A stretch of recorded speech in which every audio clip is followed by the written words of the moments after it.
Dear students, आज हम लोग 17 फरवरी यानी कल के अखबार शनिवार के अखबार का दैनिक भास्कर का रिव्यू कर रहे हैं। इसमें पटना एडिशन में 2 फ्रंट पेज होता है। पहले फ्रंट पेज पर कोई ऐसा बड़ा खबर नहीं है जिसे दिखाया जाए। चलिए नेक्स्ट आते हैं।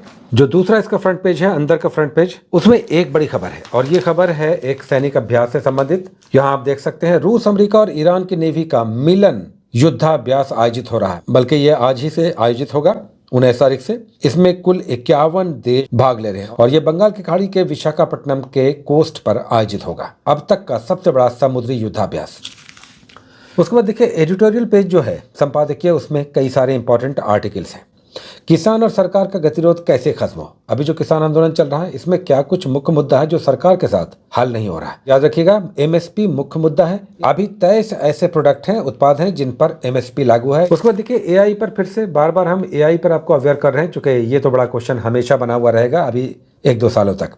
एआई इकोनॉमी में मानवीयता की कद्र कहीं ज्यादा रहेगी। अब देखिए यहाँ पर सॉफ्ट स्किल्स को उभारा गया है। एआई में सॉफ्ट स्किल की भूमिका देखिए, इसी में लिंक्डइन का एक रिपोर्ट है जिसके अनुसार 500 ऐसी नौकरियां हैं जिन पर जेनरेटिव एआई यानी जीपीटी का असर पड़ेगा। उनकी रिसर्च के मुताबिक 96% सॉफ्ट इंजीनियर और उनके कौशल की जगह एआई ले सकता है। लेकिन इस रिपोर्ट में यह कहा गया कि अगर आपके अंदर जो सॉफ्ट स्किल है या जो एआई को काउंटर कर सकते हैं या उनका अल्टरनेट या उनके सपोर्टिव हो सकते हैं, वो यहाँ पर आप पढ़िए और समझिएगा।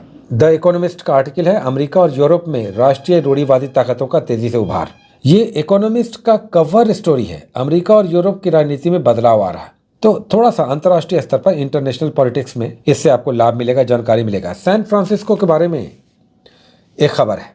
सैन फ्रांसिस्को, जिसे सिलिकॉन वैली कहते हैं, इसकी पहचान पिछले 2-3 सालों में समाप्त होती जा रही थी, उसमें फिर से उभार आ रहा है, उसकी उपयोगिता बढ़ रही है। तो यहाँ पर यह आर्टिकल भी आप समय है तो पढ़ सकते हैं। आइए आगे देखते हैं।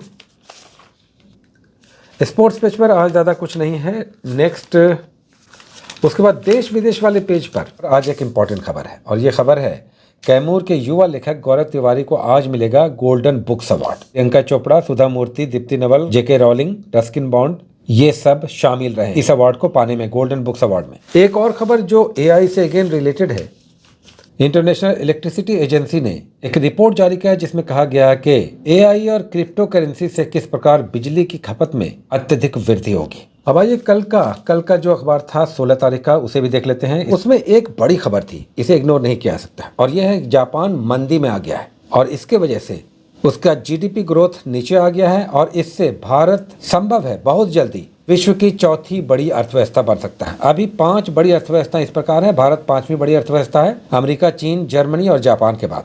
जापान नीचे आ गया है और भारत से बहुत निकट है, तो हो सकता है भारत बहुत जल्द चौथे पोजीशन पर आ जाए और विश्व की चौथी बड़ी अर्थव्यवस्था बन जाए। तो ये था आज का करंट अफेयर दैनिक भास्कर का। अपना ध्यान रखें, रिवीजन करते रहें, पढ़ते रहें। Best of luck, take care.